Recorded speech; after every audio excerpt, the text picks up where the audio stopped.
Hey guys, welcome to my reading corner. It's kind of late, but this is a video. But in case I get called in, um, the next day after I film, after today when I'm filming this, I want to do it real quick now while there's still daylight and while my dad is busy because he's getting ready to eat dinner, but he's gone to go do something. So I said, at the end of last year or in the beginning of this year, I don't remember which video I said it in. I was kind of stopped doing TBRs because I'm like most people and cannot stick to a TBR because there are so many books that I want to read right now, or books that I've started and I haven't finished them, or books that I've had for a long time that I need to get to. But another thing is, like most people, I'm also a mood reader. I'm pretty sure I'm a mood reader. So, although as I was looking at my bookshelf, I had last night, there were books that I was thinking of that, oh, I'm gonna read this. I'm gonna try to read this month. But then as I was going through my bookshelf to take down some of the books I was thinking of reading, well, then I looked at them and realized, oh, I want to read this book. Oh, I want to read this one too, or I need to read this book. So I think TBRs are for me, I think it's just better to do those seasonal TBRs, or like make a list of books I want to read throughout the year. But I decided to do a tentative TBR and talk about books that I'm currently thinking of right now for February. And none of these books have anything to do with love or romance. I mean, there might be romance in some of these, but I was kind of going against the whole. Well, I mean, actually, it's easy for me to go against the whole romance thing because I don't get romance books. You know, I mean, I will get a book that has romance in it because, as I've said as you guys know, I don't like reading romance, but or at least I don't like reading straight up romance where it's only about the romance. So maybe some of these books, so it wasn't hard, but I made sure to pick some of the books that don't have, like, they might have it in them, but the focus isn't the romance. Okay, so first I do have to continue. There's books I do have to continue because I started them next month. The first one I have here is Renegades by Marissa Meyer. I started this last month, but then I remembered that I had started back in September Defy the Stars by Claudia Gray, and that's also a sci-fi book. And I wasn't sure if I wanted to get it read so that maybe if it won't be if I decide to get rid of it and donate it to the bookstore, and then I'll be able to say I've read it. Because part of the problem is I will, when I get to the store, I have to buy a book. And, I mean, I know I don't have to buy a book, but, but I'm a book lover like the rest of you guys. So, and there's been books I bought from the Givens bookstore, and plus the prices. I've said this before, that the most expensive book is like $5, and that's a deal that you don't want to miss out on. So I will I will buy a book that sounds like something that I've heard about on BookTube that sounds kind of interesting, and then there have been a few of them that's like I've realized, okay, this really doesn't actually interest me anymore, and oftentimes it's been books that I haven't even started to read. And I guess some people could argue that that's not fair. You haven't read them, so how do you know? But I mean, I know my taste pretty well, and yeah, I might have at the spur of the moment decided, oh, I'm gonna go and buy this book. But then later I changed my mind and come to realize that, well, actually no, it's not really, But anyway, and this was not one of those books. But so I went ahead and finished up Defy the Stars. I'm still going to donate it, but I might wait on before I actually physically take it to the bookstore and buy the other two books. in the trilogy, because it is a trilogy. But so I went to read that one. I was like almost done with that one, and then I finished it this month, and now I decided to get back to Renegades.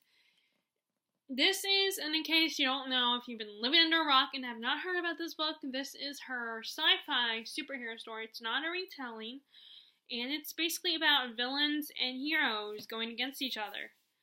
But the difference between that and a typical comic book plotline is you see both perspectives, and you also, like, it's one of the ones that is labeled the villain infiltrates the good guy's secret headquarters. And then I'm guessing that there's a romance between the villain protagonist and the hero protagonist. And of course, you know how that goes. You know, that's gonna blow up in their faces. And I'm guessing it's gonna be very interesting reading arch enemies with that whole thing, because I haven't got to the end, but I can probably tell you, like, probably guess what's gonna happen. But I'm at the halfway point of this one, and I'm so happy that I was able to get the hardback. It's not like the fancy one with the colored pages, the sprayed edges or anything, but I did get it at a discount for $5.97, and it's hardback, so it's kind of nice to get a hardback book on discount, because I do like hardback books. I think are very appealing. You know, I definitely get it. You know, they're aesthetically pleasing, so it's kind of cool that I can buy hardback books for cheap, because normally I would, because I normally shop at Books A Million or when Borders still existed, or Barnes & Noble, and the hardback books are like $20 to $30. So it was really awesome to get this on bargain price, even if it's not like super fancy or anything. And I also got Legendary on bargain price, and Legendary was signed too. But yeah, I'm gonna finish that one. And then another sci-fi one I'm going to be reading this month that I'm going to work on that I probably won't finish. Because I also need to pick books that I know I'm going to be able to finish. Renegades I will probably finish by the end of February, I think. As long as I just don't get distracted again. Is Leviathan Awakes, which is a part of the, I don't know if the actual book series is called this, but the TV series is called the TV series that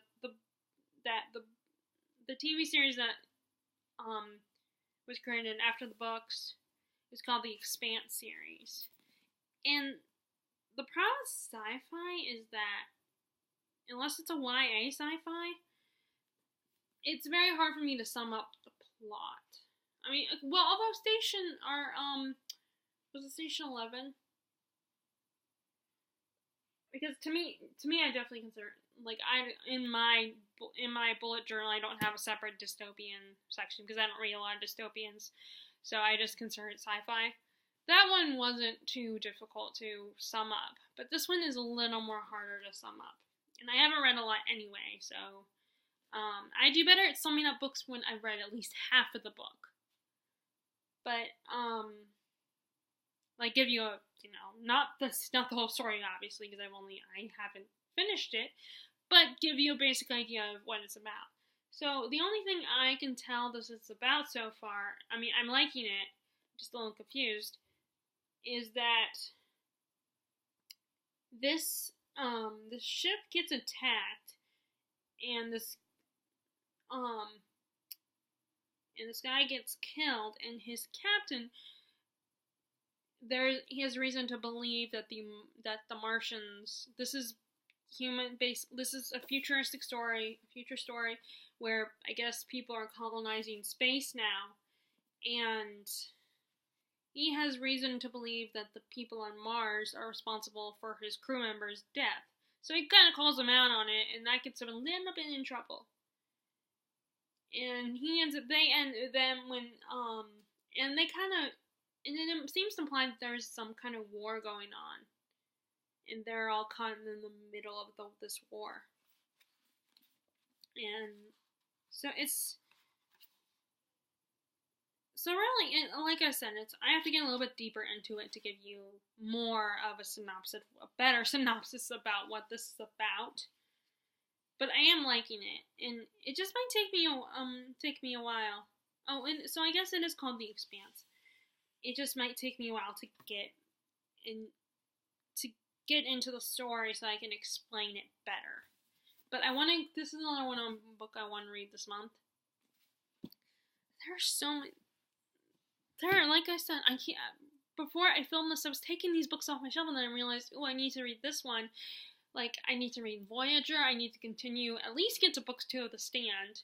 I think I should read a little bit more of It by Stephen King. I'm currently reading, because I can't, it's hard for me to bring, I can't bring books that size with me to work, because I want to be able to fit them in my little lunch box where I put, my snack and water bottle during my breaks.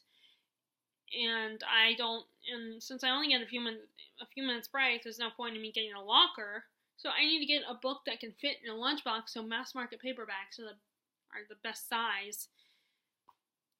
So I was able to bring that book with me, Clash of Kings with me. So I've been reading a little bit of that again.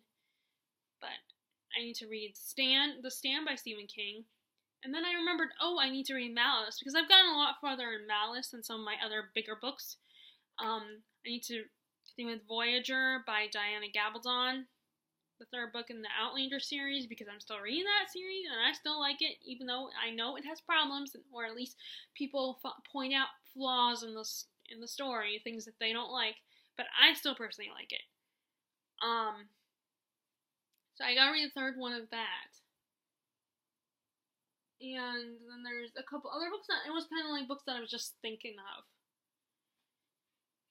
That I hadn't even started yet. So, those 2. And then I hadn't read a classic in January, and this particular classic I chose to start reading, I don't think I'm going to get done in 2 days. There's no way.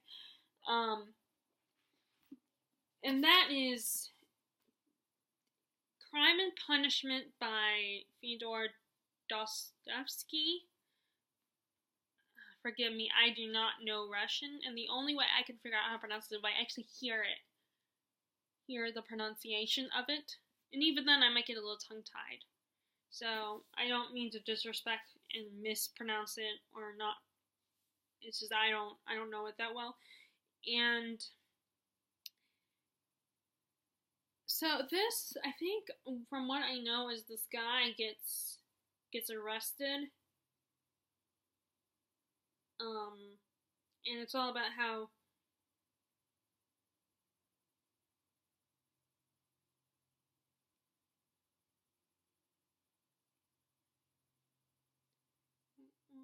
maybe not. It's I don't know. Actually, I know that something about the guy, our protagonist, gets arrested and how he deals with the legal system or something. And it looks at how the legal system was done in Russia or something. I don't really know. So I'm taking a big risk, but I was taking a pretty big risk to buy it. But I figured it's a classic, and I want to read some more of the Russian literature. Oh, and that reminds me, some of the non-fiction books, and this book made me think of that because I do have on Anastasia, a biography on her. So there's some non-fiction I was thinking, I gotta finish the Walt Disney one too. And then at some point I'm gonna get to the, finishing Amelia Earhart, but that one I might have to start over at the beginning. And then there's, The Female's Persuasion I need to get to, Crooked Kingdom, Malice. There are so many books I need to read, so these really shouldn't be the ones I should focus on, but they're the ones I'm thinking of. So, I don't know much about this. I'm only on chapter 3.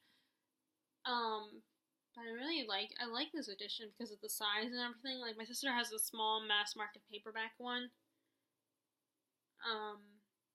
And I figured, I'll read that one. But then one time I was at Barnes & Noble when I was visiting my grandmother, and I decided, I'm just going to get this one. I think it was at my grandma, or it might have been when I went to Barnes & Noble, when we went up for my eye appointment. to decide if I needed glasses. That might have been when I bought this.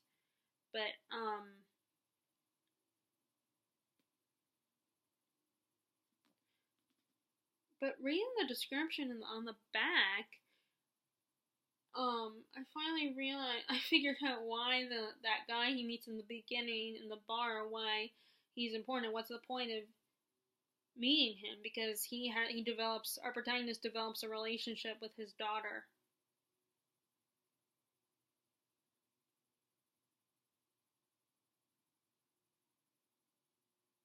Oh, I remember he comes up with this theory, so he devises this perfect crime or something.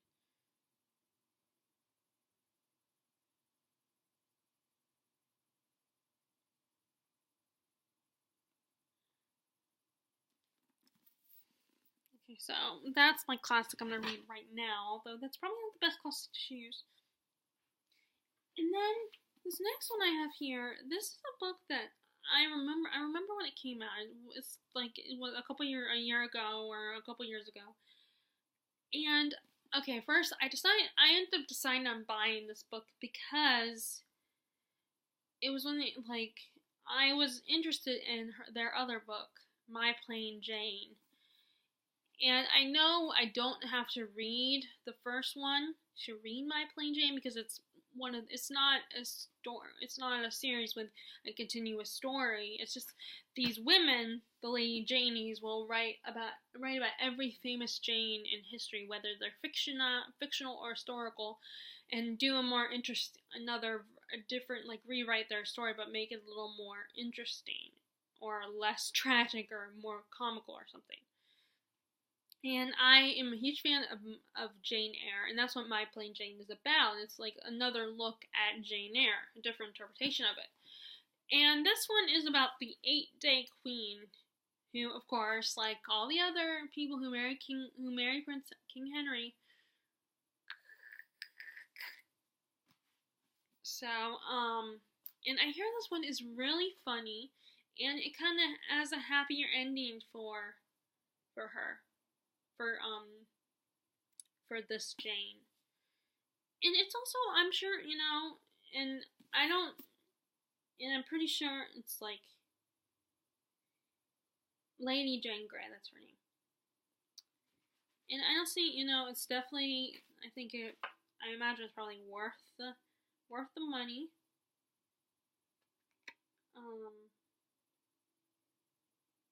Hopefully. And it's a YA book, so it might not take me that long. Oh, I love that Tara Mafi says, The Tudors meets Monty Python. That's probably the most perfect comparison. So I can't wait to read this, and this one, like I said, shouldn't take me this long. And it kind of fits the February month, because of just, like, the colors, and it does say it's romantical.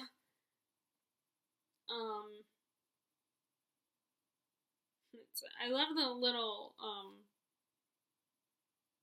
the comical, fantastical, romantical, entirely true story, but between entirely and true, but not really handwritten.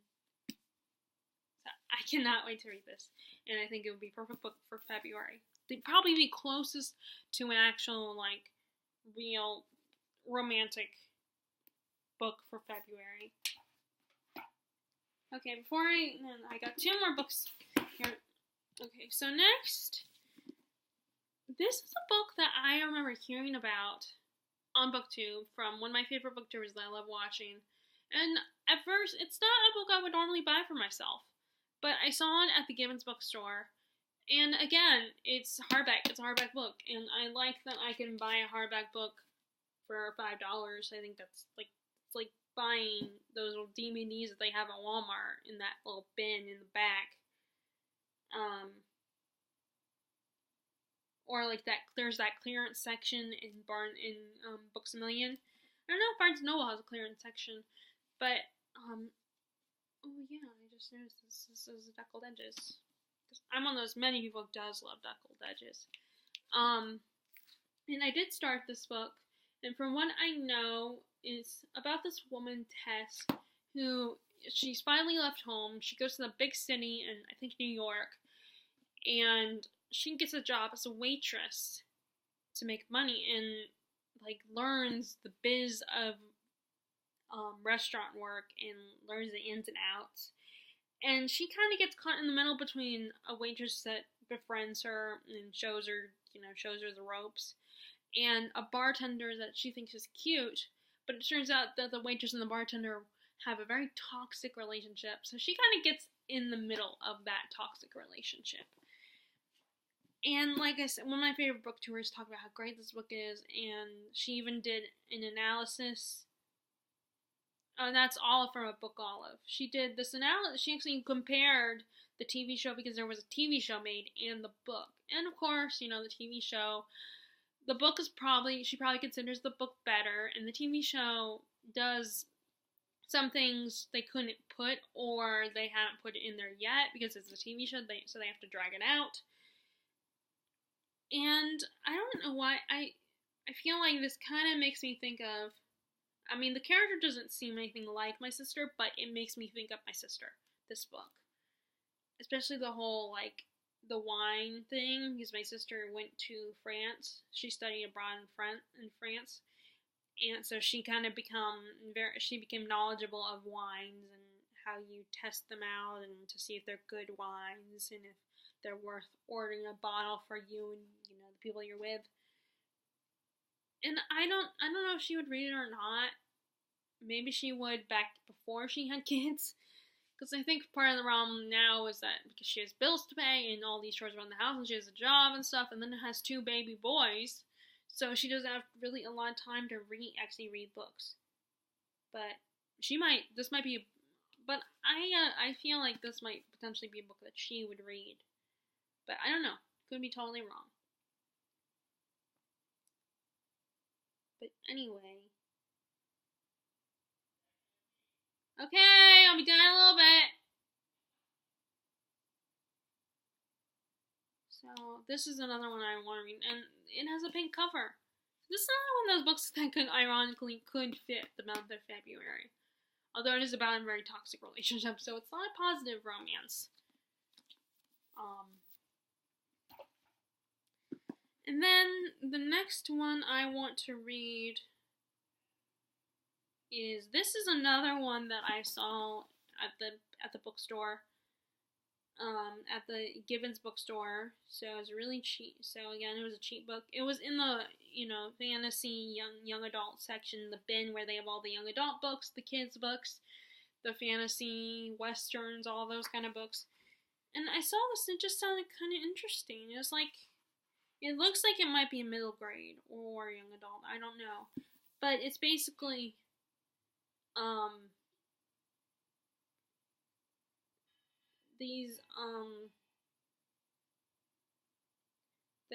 this kingdom has been taken over,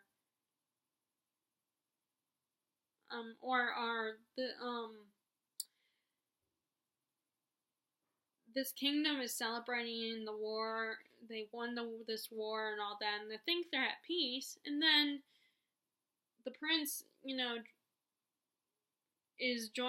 comes to they're having a banquet, and their enemy shows up, and they and enslaves the kingdom, and then the prince is given to be an apprentice to the court jester or something.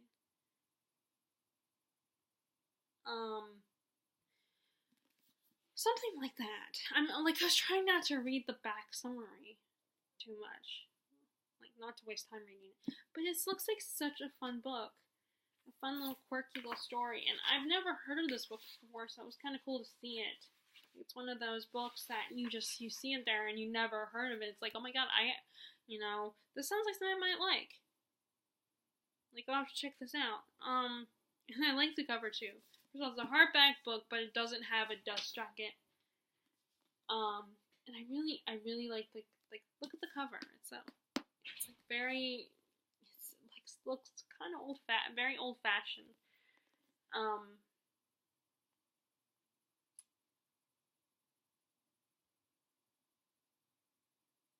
So this is just such a real, like, looks really cool and sounds like it's gonna be a really fun book.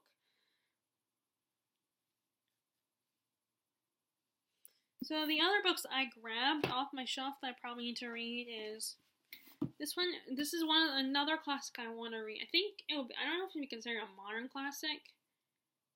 A Tree Grows in Brooklyn. This is one of the ones I did not realize it was a classic. Someone had just given it to me, and I did not know this was a classic. But but it is. Thanks to, I found out actually from Leslie, Words of a Reader, and she talks about how great this book was and how much it's one of her favorites. So I decided to go ahead and read it. It looks like a book I would like. It's like about this. I think she's Jewish. This Jewish girl's life and growing up in Brooklyn, and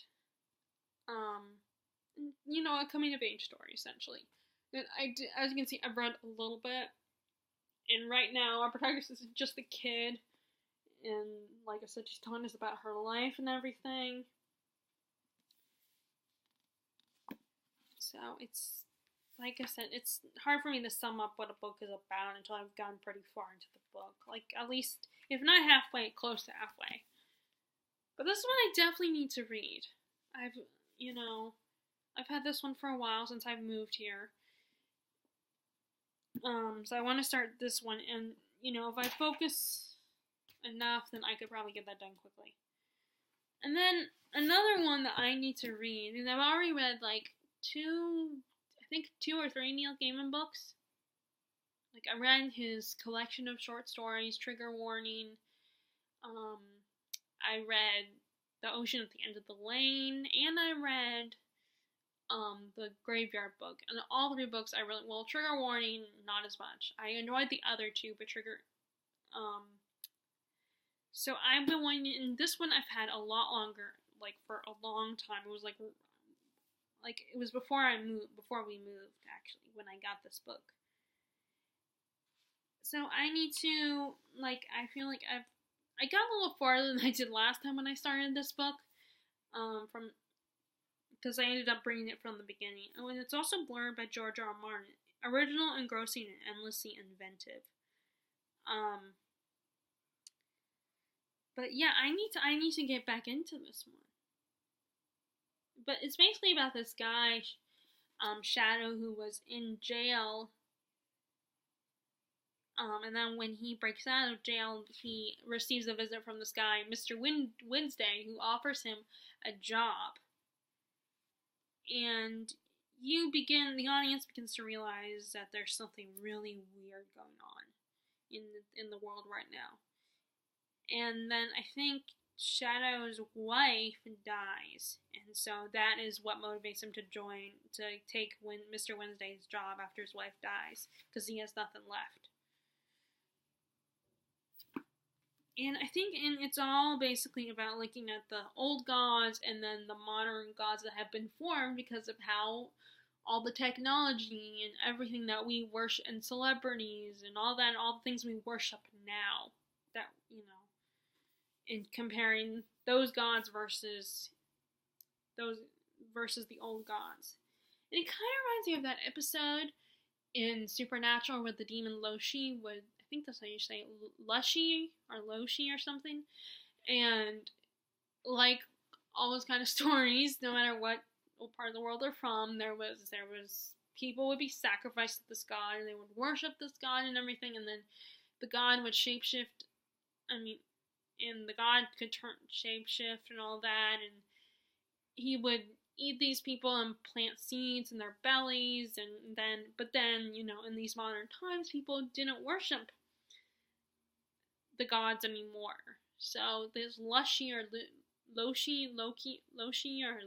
would take on the form of the things that people worship now. So it's very, very interesting. So it kind of reminds me of that a little bit. Very creepy, especially this one. There's right in the beginning of the book. There's really one scene that is really weird and creepy, and I still don't know what happened in the scene. But I've been wanting to read more of an adult Neil Gaiman book, and I have recently bought his other book, Neverwhere. I think it's called Neverwhere. But yeah, I need that one. There's that one. And then I've recently bought the sequel of this one. So I wanted to get back into this one. This one along with Malice by John Gwynne. I want to read that one too, but I need to get back into this one, get a little bit farther in this one. Theft of Swords, which I didn't know, but it started out as an ebook originally. So I thought that was kind of cool that this author, Michael J. Sullivan, he started with an ebook and then he was able to turn it into this. It's basically about these two guys, these mercenaries, they have been sent on this mission to retrieve this powerful sword. But then, when they go to get it, they find out that they get more than they bargained for when it turns out that it was a setup, and that they were going to get framed for the murder of the king. So the king's son, who is the one that accuses them, who finds his father's body and has them thrown in jail, they kidnap him. And they end up realizing this is so much bigger than they imagined. And it says, and I think there's gonna be like a war and all that kind of stuff. And I really am liking it. It's definitely easier to follow this than Leviathan Wakes, because with all the sciencey stuff, that kind of makes it harder for me to get into. But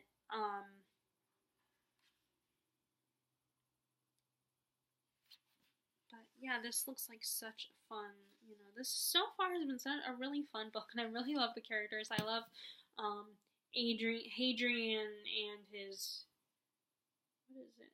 What's the guy's name? Royce and Hadrian are so, I love those two. They're so funny and so snarky. And this is one of those books that I just want to, talk to someone about it so we can drool obsess over the characters and stuff. Everyone, how people do that with the YA books or with books like Lord of the Rings and stuff. I want my thing for my books, But I also, at the same time, I want to discover it first and introduce people to the world. And that's...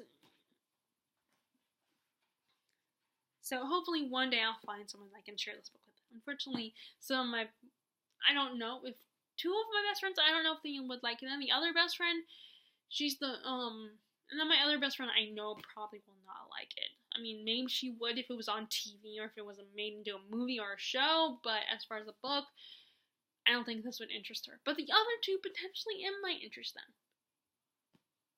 But then again, it's also a pretty long book, so I don't know if they would actually... I think they would need some time to get used to the habit of reading longer books just for fun. There's that one, and I got two more, and then I'm gonna stop there because I gotta eat dinner. But the other two are... Okay, this one is one I recently bought myself. It's, and then this one I also bought the second one of this one. And that's Kings of Wild, which is basically about a group of abandoned mercenaries. They're currently retired, and then one of them, his daughter, has been kidnapped. So he gets the band back together, and they have to go save his daughter. So it's, as obviously, it references to music and a lot of music and stuff. And every time now, whenever I hear the title of this book, I think of that one song that goes the boys are back in town, the boys are back in town. Sorry, I'm not that great of a singer.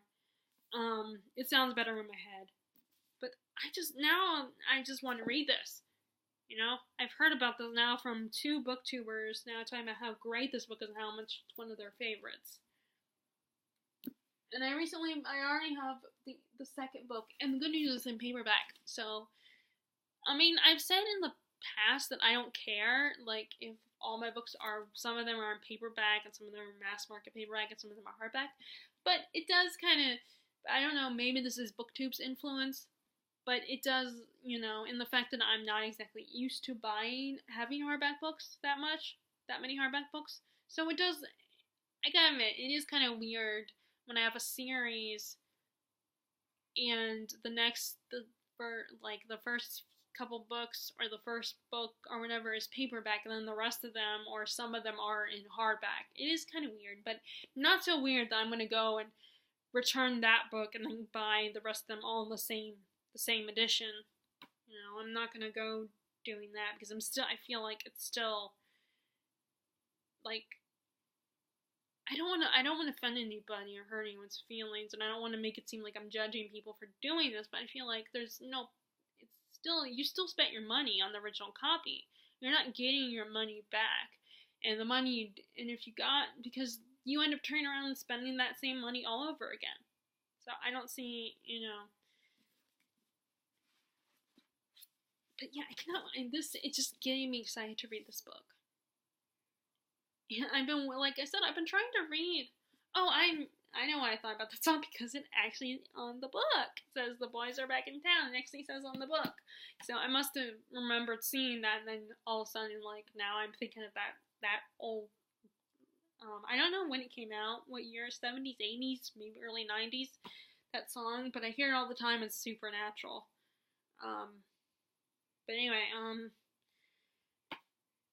I keep thinking that first of all, my first thought is my dad and his friends. And then other times I keep thinking about some of the male actors that are much older that I crush on, picturing them as these characters.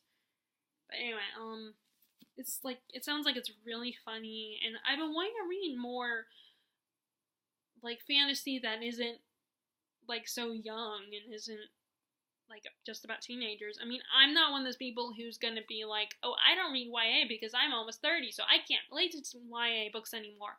Now, I won't read YA contemporary for that reason, but I think with I've said this before, that with YA fantasy, I don't think it's like, because these characters in these YA fantasy books are going through a lot of very adult situations. They're in the middle of a war, and they're chosen to lead the people. So to me, it's like I'll read YA fantasy still, and I don't think about the fact that these people are teenagers.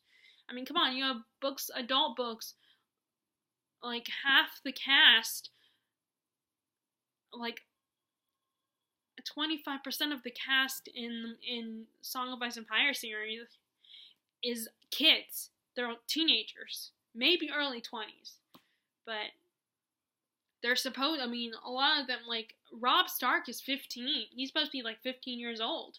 Of course, he's played by an adult actor that's probably, like, in his 30s.